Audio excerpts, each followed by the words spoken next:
Hello বন্ধুরা, welcome to only sports view. তো এই ভিডিওতে বেশ কিছু ট্রান্সফার আপডেট রয়েছে ভারতীয় ফুটবলের, যেরকম ইস্ট বেঙ্গল মোহনবাগান নিয়ে বেশ কিছু ট্রান্সফার আপডেট রয়েছে এবং তার পাশাপাশি পরের সিজনটা কবে থেকে শুরু হতে চলেছে ভারতীয় ফুটবলে, মানে ডুরান্ড কাপ কবে থেকে শুরু হতে চলেছে, তো সেই বিষয় নিয়েও আপডেট রয়েছে এই ভিডিওতে। তো ভিডিওটি সবাই শেষ পর্যন্ত দেখতে থাকো, আর চ্যানেলে নতুন হয়ে থাকলে চ্যানেলটি সাবস্ক্রাইব করে পাশে থাকা বেল আইকনটিকে অন করে পাশে থেকো। তো সেইখানে যদি প্রথমে ইস্টবেঙ্গলের ট্রান্সফার আপডেট নিয়ে কথা বলা যায়, তো সেখানে ইস্টবেঙ্গল একজন মিডফিল্ডারের সঙ্গে কথাবার্তা বলছে, একজন বিদেশি মিডফিল্ডারের সঙ্গে কথাবার্তা বলছে, যে ডিফেন্সিভ মিডফিল্ড এবং সেন্টার মিডফিল্ড দুটো পজিশনেই খেলতে পারে, মেনলি ডিফেন্সিভ মিডফিল্ডারের প্লেয়ার। তো সেখানে তার নাম হচ্ছে মোহাম্মদ রাশিদ, প্যালেস্টাইন জাতীয় দলের ফুটবলার, যেখানে তার বয়স হচ্ছে 29 বছর, পারফেক্ট বয়স আছে 29 বছর, যথেষ্ট ভালো বয়স। এছাড়া তার মার্কেট ভ্যালু হলো 2.8 কোটি টাকা, যেখানে এই প্লেয়ারটার প্যালেস্টাইন জাতীয় দলের হয়ে 49টা ম্যাচ খেলার অভিজ্ঞতা আছে এবং তার মধ্যে সে দুটো গোলও করেছে 49টা ম্যাচ খেলে। আর সেখানে সে বর্তমান সময়ে খেলছে ইন্দোনেশিয়ার টপ ডিভিশন লিগে। ইন্দোনেশিয়ার টপ ডিভিশন লিগের ক্লাবটার নাম হচ্ছে পার্সেবায়া। সেইখানে সে 31টা ম্যাচ খেলেছে, 31টা ম্যাচে 6টা গোল রয়েছে একজন মিডফিল্ডার হয়ে, যেখানে সে সেন্টার মিডফিল্ডার এবং ডিফেন্সিভ মিডফিল্ড দুটো রোলেই খেলতে পারে, যেখানে ডিফেন্সিভ মিডফিল্ডটা তার মেন পজিশন এবং সেন্টার মিডফিল্ডও সে যথেষ্ট ভালো খেলে। সেইখানে এই মোহাম্মদ রাশিদের সঙ্গে ইস্টবেঙ্গলের অনেক দূরই কথাবার্তা এগিয়ে গেছে, প্রায় ফাইনাল স্টেজে কথাবার্তা চলছে, ডিল ডান ধরতে পারো। শুধুমাত্র পেপার সাইনিংটা হওয়া বাকি রয়েছে, তো পেপার সাইনিংটা হয়ে গেলেই ডিল ডান হয়ে যাবে। আর যখন ট্রান্সফার উইন্ডো খুলে যাবে তখন ইস্টবেঙ্গল ম্যানেজমেন্ট থেকে তার নামটা অফিসিয়ালি ঘোষণা করে দেবে এবং তখন অফিসিয়ালি নামটা ঘোষণা হয়ে গেলে অবশ্যই তোমাদের সাথে তখন শেয়ার করে দেবো। তো এরপরে ইস্টবেঙ্গলের আরও একটা আপডেট, এর আগে জানিয়েছিলাম ইস্টবেঙ্গলে আসতে চলেছে আরও একজন মিডফিল্ডার, যার নাম হচ্ছে মিগুয়েল ফেরেইরা।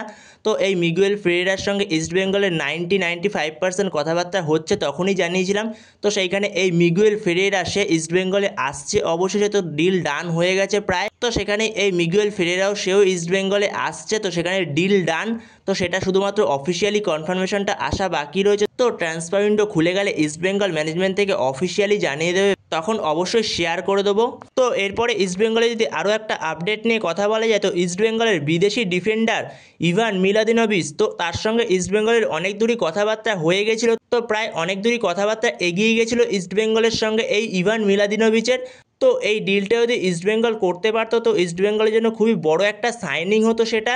তো সেখানে শেষ পর্যন্ত এই ডিলটা ভেস্তে যায়, যেখানে ইভান মিলাদিনোভিচ যেই ক্লাবের হয়ে এখন খেলছে বর্তমান সময়, তো সেই ক্লাব থেকে তাকে না করেছে আসার জন্য, মানে সেই ক্লাবের হয়ে সে খেলবে এখন বর্তমান সময়, তো সেই ক্লাবেই তাকে থেকে যেতে বলেছে, তো সেই জন্যই সেই ডিলটা শেষ মুহূর্তে ভেস্তে গেল।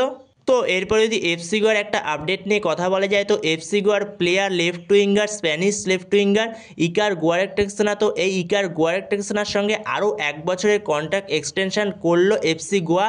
তো এফসি গোয়ার সঙ্গে তার কন্ট্রাক্ট ছিল 31শে মে 2025 অবধি, তো আরও 1 বছরের জন্য কন্ট্রাক্ট এক্সটেনশন করলো এফসি গোয়া তার সঙ্গে।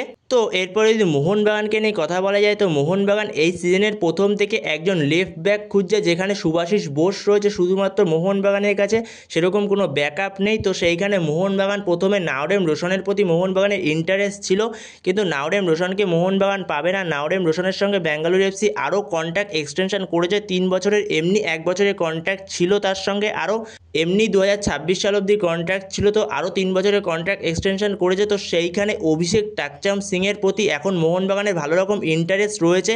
তো এই পাঞ্জাব এফসির প্লেয়ার অভিষেক সিংয়ের প্রতি আরও অনেক ক্লাবের ইন্টারেস্ট রয়েছে মোহনবাগান বাদেও, যেখানে ইস্টবেঙ্গলের ইন্টারেস্ট রয়েছে ভালো রকমই। তো সেখানে দেখা যাক পরবর্তী সময় মোহনবাগান এই অভিষেক সিংকে নিতে পারে কিনা পাঞ্জাব এফসি থেকে। তো পাঞ্জাব এফসি এখন দাম বাড়ানোর চেষ্টা করছে তার, তো যেই ক্লাব যত টাকা বেশি দেবে তো সেই ক্লাবেরই তাকে ছেড়ে দিতে পারে।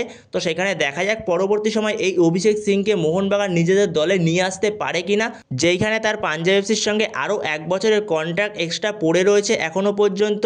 তো সেখানে শেষ পর্যন্ত দেখতে হবে সে পাঞ্জাবেই থেকে যায় নাকি ইস্টবেঙ্গল না মোহনবাগান কোনো ক্লাবে যায়।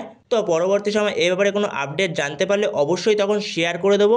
তো এরপরের আপডেটটি হলো ভারতীয় ফুটবলের পরবর্তী মরশুম কবে থেকে শুরু হচ্ছে। তো সেইখানে ভারতীয় ফুটবলের পরবর্তী মরশুম শুরু হচ্ছে 18ই জুলাই থেকে, যেখানে 18ই জুলাই থেকে ডুরান্ড কাপ শুরু হচ্ছে। তো 18ই জুলাই ডুরান্ড কাপ শুরু হবে এবং 23শে আগস্ট শেষ হবে ডুরান্ড কাপ। তো সেখানে 18ই জুলাই থেকে পরবর্তী মরশুম শুরু হচ্ছে ডুরান্ড কাপের, এবং এর পাশাপাশি ডুরান্ড কাপের ভেন্যুগুলো হলো কোকরাঝাড়, কলকাতা, ইম্পাহাল, শিলং আর জামশেদপুর। তো এই 5টি ভেন্যু মিলে ডুরান্ড কাপটা অনুষ্ঠিত হবে। তো বন্ধুরা এই ভিডিওতে এই পর্যন্তই। তো এই ভিডিওতে এই আপডেটগুলো নিয়ে আলোচনা করার ছিল। তো ভিডিওটি ভালো লাগলে অবশ্যই লাইক শেয়ার সাবস্ক্রাইব করতে ভুলো না। তো নেক্সট ভিডিওতে দেখা হচ্ছে, ততক্ষণের জন্য বাই বাই।